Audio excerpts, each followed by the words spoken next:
Belgian sweet shop, forget the chocolates, we're sampling Browning's goodies. How to kill an elephant, every hunter wants a clean kill, we're going back to school to find out how. Loudest sound in Africa is click, when the rifle goes click and your rifle doesn't go bang. We have news, we have hunting YouTube. Welcome to Fieldsports Britain.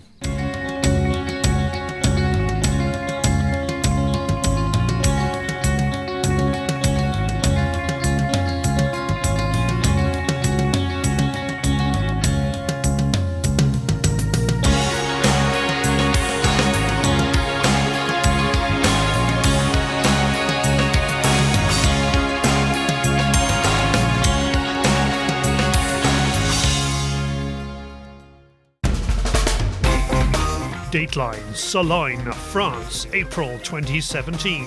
We have assembled some of the finest sporting journalists in the world.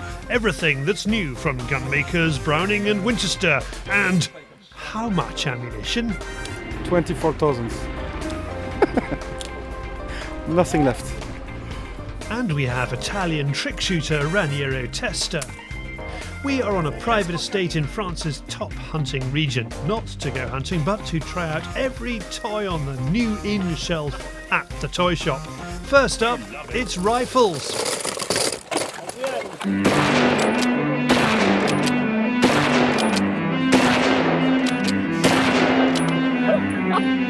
I can't hold up anymore.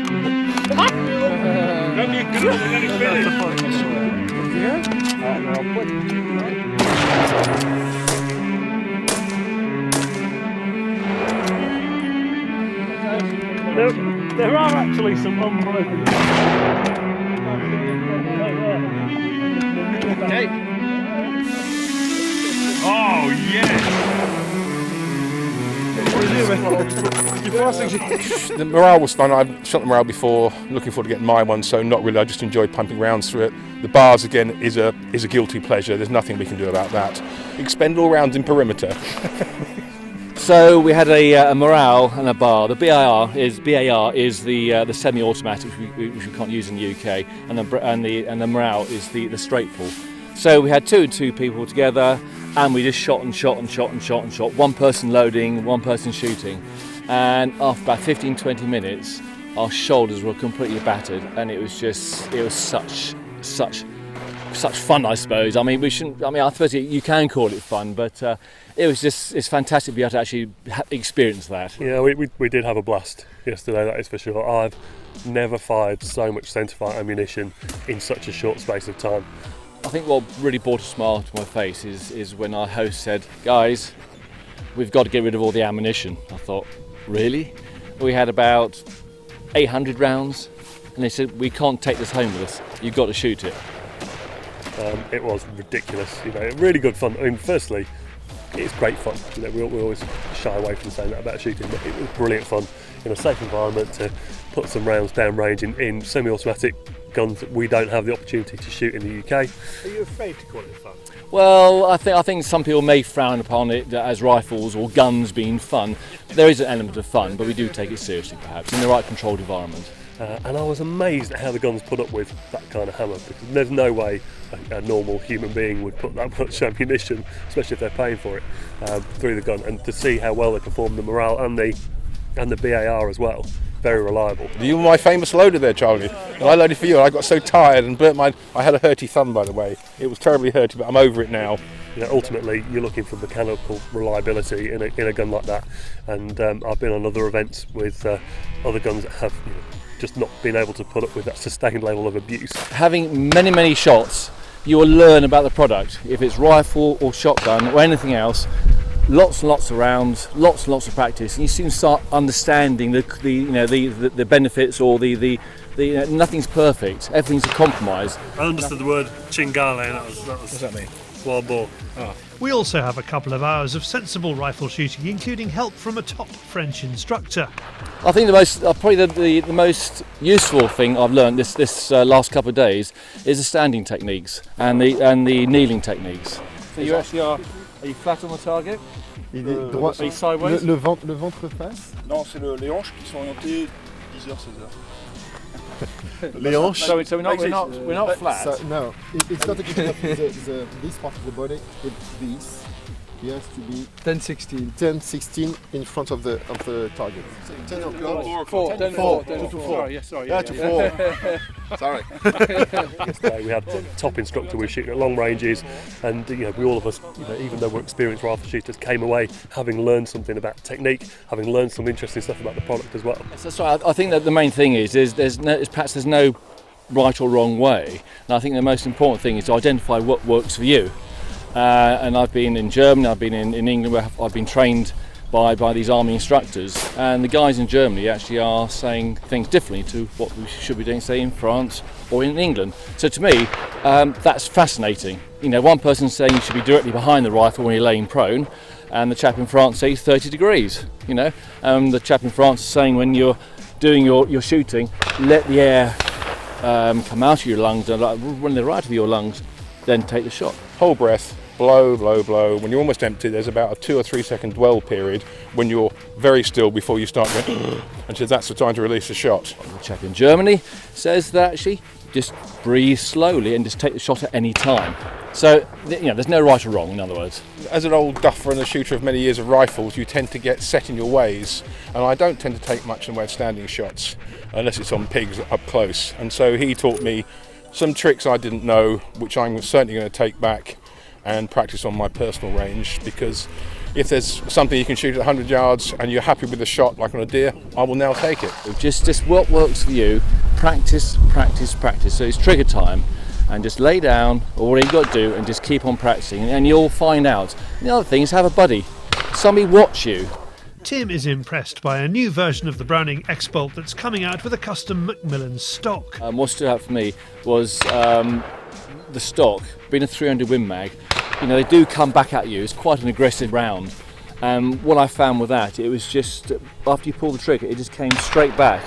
And it was more like a 308 perhaps. And that was actually fascinating. I liked of the X-Bolts, the McMillan impressed me a lot. And what I think perhaps what surprised me is the quality of the triggers. Yeah, there's Browning and Winchester trying to make more tactical rifles perhaps. They need to improve every aspect of that, and the trigger is probably one of the biggest issues manufacturers have. These triggers were absolutely brilliant. I like the Kite optics. They're honest.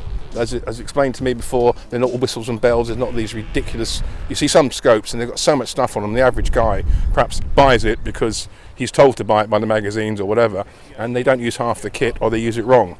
So Kite stroke Browning have taken a path where we're making quality optic, and I believe it is a quality optic, having played with it a little bit, at a reasonably fair price, with the features you need and not much more, which is all you need for a sort of hunting type rifle. Now let's move to shotguns, and due to the sheer weight of ammunition on offer, we never picked up one shotgun when two would do. You double gun most weekends during the season, Charlie, but for us plebs, it's not an opportunity that we get very often. You must have really enjoyed it. It was great. Yeah, it was great. Not quite the same as the grouse. I know. You're telling us how much more fun it is with grouse. I usually find that. Yes. Yeah. Yes, we've had a couple of situations where we had on the shotguns, we had one person loading for you, and I was shooting, and we were doing that for about 5 minutes, and I've never experienced how after a while my arms got so tired I couldn't actually physically hold the shotgun up, and I was handed a new shotgun, and after a while I couldn't actually put it into my shoulder, so I was shooting from below there. It was hurting there, it was hurting there, hurting there. I've never come across that, and it was absolutely amazing. How are you coping as a loader, Pete? Oh, ever servant. Wait for a top like Tim, it's always good. I'm not a double shotgunner at all, and I don't really like double guns, but I got an appreciation today firing the Browning guns, which are super quality, and I actually started to do a lot better than my average to crap. So I don't know if I'll ever buy a double gun, but I certainly enjoyed using them and opened my eyes again to another facet of shooting. I've always sort of said, no, it's not for me. I'm a pump semi-auto guy. For me, the B15, it just felt right. I don't shoot many shotguns, but wow, I probably shot 500 or 600 rounds today, and I've got a few more to shoot. These guys are passionate about the products that they produce. they're prepared to put those products on the line and say, here you go guys, this is what we do, give it your best shot. And hopefully that gives us a better understanding of the products. The rifle shooting yesterday, we had a top instructor, we were shooting at long ranges, and we all of us, even though we're experienced rifle shooters, came away having learned something about technique, having learned some interesting stuff about the product as well. I am definitely a closet professional shooter. I just love good gear. As I say, the man who dies with the most toys wins. How very true, Mr. Pilbeam. And with that in mind, the other double gunning we do is a kind that would terrify any Grousemoor owner. Double semi-auto Winchester SX4s. Yeah, you shot quite a lot, that's true. That was the purpose of the trip, but there's nothing better than a try instead of a long speech. So yeah, we would like you to try it again, to give them a bad time, to show you how they can have and how they can shoot, to make sure you're convinced about the reliability and solidity. Well, somebody's got to do it, haven't they? I mean, get a phone call, do you fancy coming to France? Let me think about it. Yes, I think I will do. It is a blast. It is a Browning blast. Let's end on some fabulous Raniero trick shooting.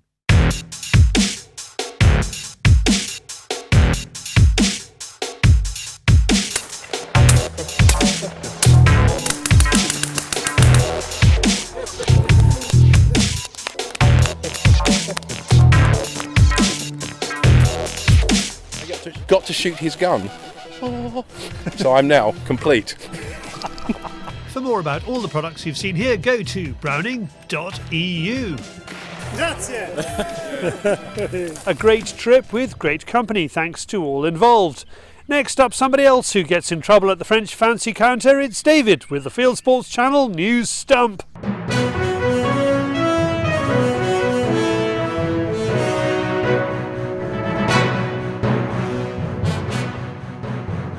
This is Fieldsports Channel News. There's a white muntjac in Oxfordshire. The animal turned up on the ground of Sporting Agent Service UK. Service's Owen Beardsmore posted pictures of the buck on Facebook and YouTube, adding that it's not for shooting. A father and son from the Jed Forest hunt have denied breaching Scotland's fox hunting legislation. The League Against Cruel Sport showed the court a video showing a fox being dug out and chased by a pack of hounds, though there's no evidence they catched the fox. 66-year-old John Clive Richardson and his son, 24-year-old Johnny Riley, have gone on trial accused of allowing the hounds to chase the fox. A hunting party in Canada has ended in tragedy. One of the 4 hunters missing in Alberta, a Canadian ranger, has been found dead. Walter Leduc was found dead upriver from where the hunting party's boat had been found. The search continues for the rest. A vegetarian has taken up hunting and has written a book about it. That's the long and short of pink slime. Marissa Landrigan has brought out the Vegetarian's Guide to Eating Meat, including section where she goes hunting. Donald Trump has backed gun ownership at a NRA convention. Only one candidate in the general election came to speak to you, and that candidate is now the President of the United States. President Trump made a speech to the National Rifle Association in Atlanta to show his support for gun ownership. It's the first time a sitting US president has spoken at an annual meeting of the NRA since Ronald Reagan addressed the group in 1983. The Northern Shooting Show takes place this weekend, the 6th and 7th of May. Now in its second year, organisers say there will be around 200 exhibitors for you to drool over, including our own Kayak Bryn, who will be serving delicious game dishes all weekend. Also look out for the HFT Masters competition, hosted by Roger Late. And finally, a British hunting legend has retired. Donald Summersgill, huntsman of the Devon and Somerset staghounds, has been out after the wild red deer of Exmoor 3 to 4 days a week for more than 32 seasons. He told reporters he hopes a strong Conservative majority in the forthcoming election will lead to a repeal of current restrictions on hunting with hounds. You are now up to date with Fieldsports Channel News. Stalking the stories, fishing for facts. Thank you, David. Now for a short, sharp look at what you lot have been up to recently. It's Hallo Charlie.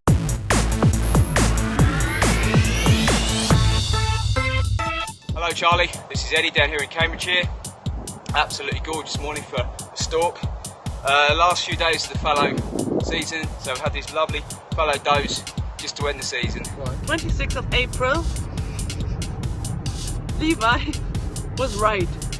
With everything about rifles he said, I should have got myself the same one as he's got, and yeah, it's enough.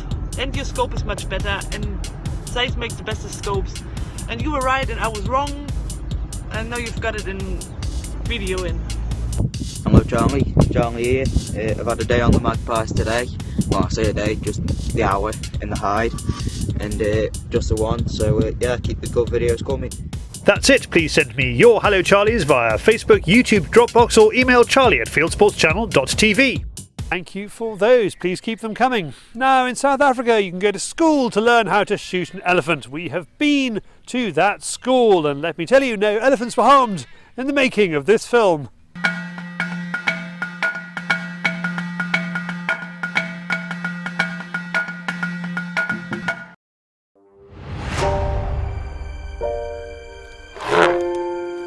Okay, it's running, come, it's running this way, there it goes, I can see the dust, come, I can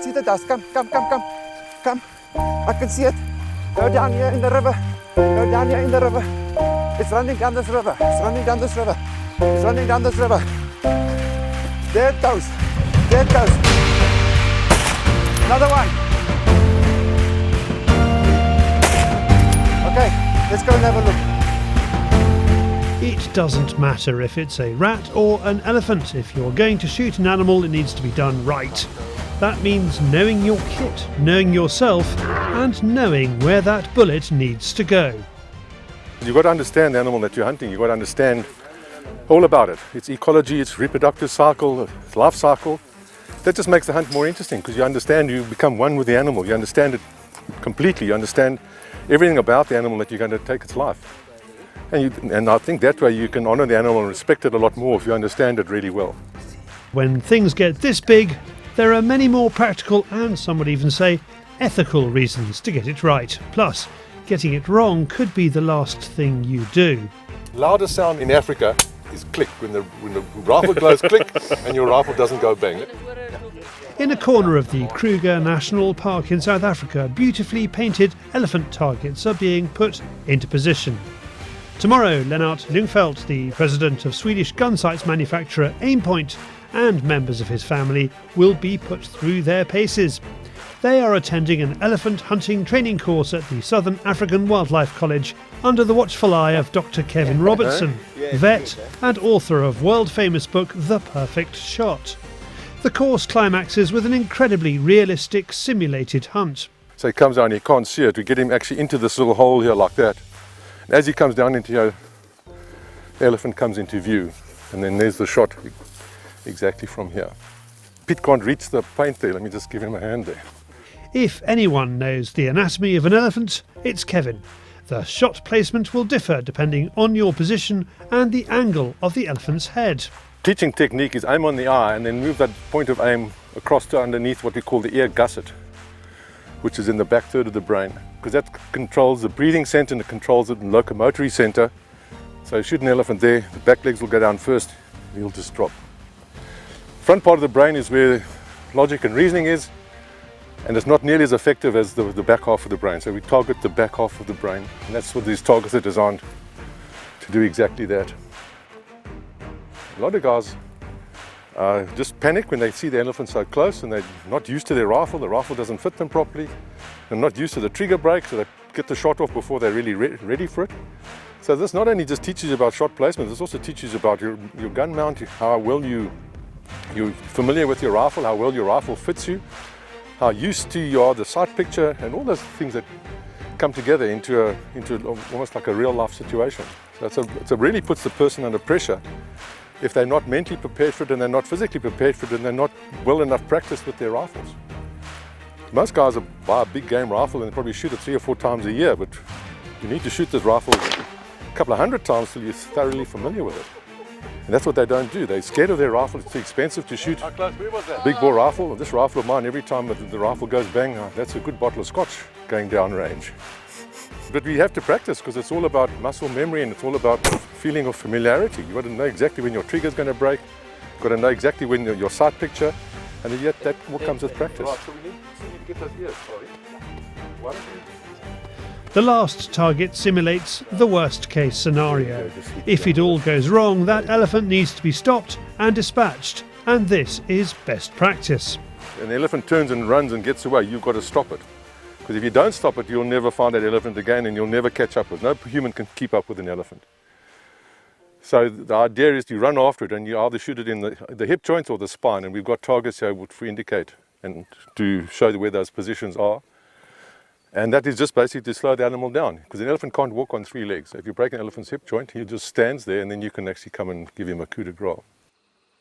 And then they'll pick up the grass in there and then they'll clean that grass on their tusk to get the sand off the roots.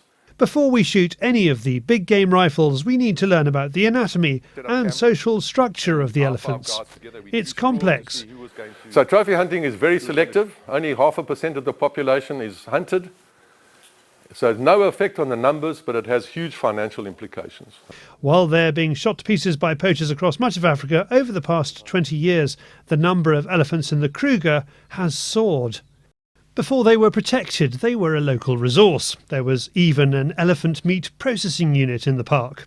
And they used to shoot 2 elephants every day, and those elephants were processed. And you could come to Kruger Park, you could buy elephant bully beef, you could buy biltong, the skins were used. And that all stopped in 1994.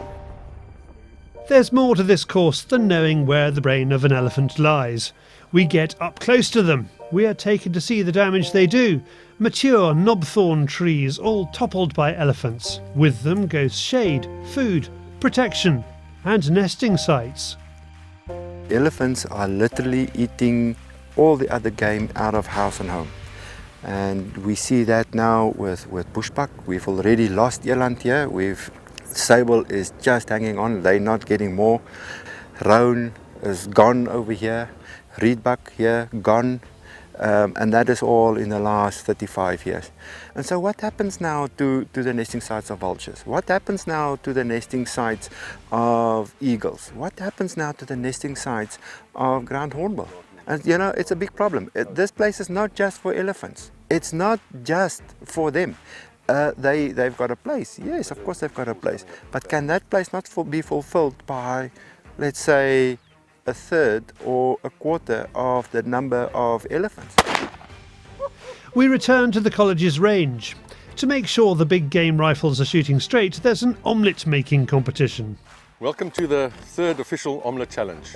So once we're happy with the rifles are sighted in, we are going to suspend a chicken egg on a frame and we're going to back off to 50 meters. We're all going to put some money into a kitty, and the first person to break the egg, he's the champion and he takes the money. And we'll take Swedish krona, we don't mind, we are not particular when it comes to money. At the moment, Mr. Peter Nell, he's the reigning champion and he is on 40 meters with his 4.58.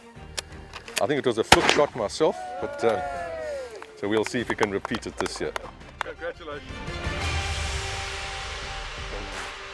Of course, all the rifles have Aimpoints on board, thanks to the support the company offers the college. Aimpoint are very much supporters of the college. They are supporters of my department in particular, loyal supporters, and without them we would really battle to function. But we also believe in their products. In the middle of the egg.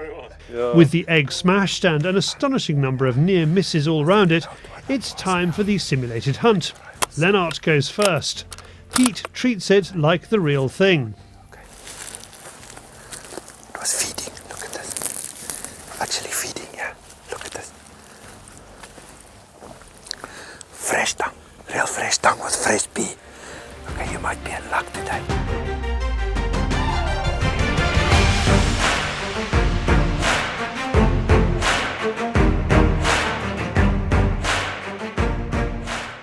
Head is slightly up, just below the eyes. Take the shot just below the eyes. Shoot again. I say, okay, good. You know, this is as real as it's going to get without shooting a real elephant. This is amazing because it's training, but I got the goose skin as you were pushing me forward. It's like he's looking at you. He's seeing us. Yeah. Stay calm. Yeah. It sounds like you just finished a hockey game. None of the shooters know what to expect. They haven't seen any of the targets. It's all about pressure, getting the hunters' adrenaline pumping. I say, okay, good. 2 good shots again, 2 good shots again. This elephant fell in its tracks here. Right. And it's beautiful. It's going to be a bad recovery though. You know, how do you get it out of this river? Good shot. 4 targets are on offer, and it finishes with the rear end too high, target. So what you want to see, you want to look at this base of the tail. It's been a dry run with a little bit of sweat on the brow. This is excellent. I recommend this at least 100%. Thank you very much for joining us. Thank you. Anyone can do the simulated elephant course or any other big game simulated hunting. Even if you don't fancy hunting the real thing, it's still a superb experience. For details of the courses, go to wildlifecollege.co.za. For more about Aimpoint sites, visit aimpoint.com. Adrenaline pumping action there. And if you want to know the simple mistakes that European shooters make when they go to Africa, well, Kevin and Peter explain them in this short film. Click on the link on the screen to watch it. Now, from the Kruger to the wider world of hunting and shooting on YouTube, it is Hunting YouTube.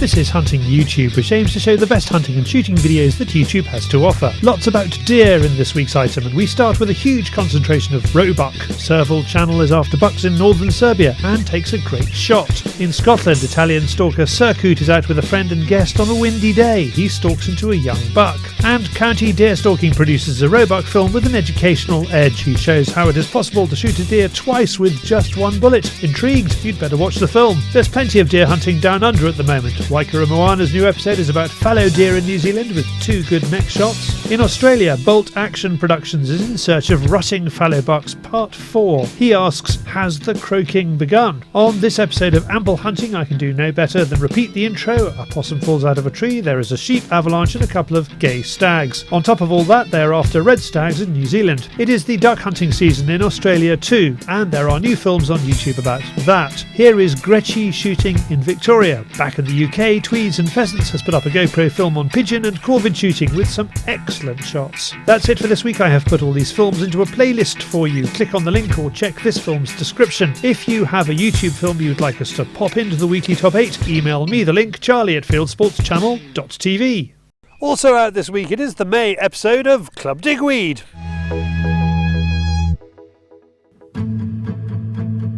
In this month's Club Digweed, George is recreating the 2 targets that caused him problems at the Essex Masters. Not that it stopped him from winning it, of course. When you've got a target that is very, very fast and quartering, people don't expect to have to give it a huge amount of gun speed to kill it. He also talks through his trips to Cyprus and upcoming events. Hopefully we can rectify that later. We finish with a Q&A session and start with the most requested question. When are you going to retire? You just love it, don't you? Exactly the same question. Every time we do a Q&A, you ask me the same question. It's all in this month's Club Digweed. For more, join the club, or to download the show, go to georgedigweed.com. Well, that is it for this week. If you haven't done so already, please pop along to our website, fieldsportschannel.tv, where you can click to like us on Facebook, follow us on Twitter, subscribe to us on YouTube, or best of all, pop your email address into our register page, and we'll contact you about this show. Fieldsports Britain is out 7 PM UK time every Wednesday, and this has been Fieldsports Britain. Good hunting, good shooting, good fishing, and goodbye.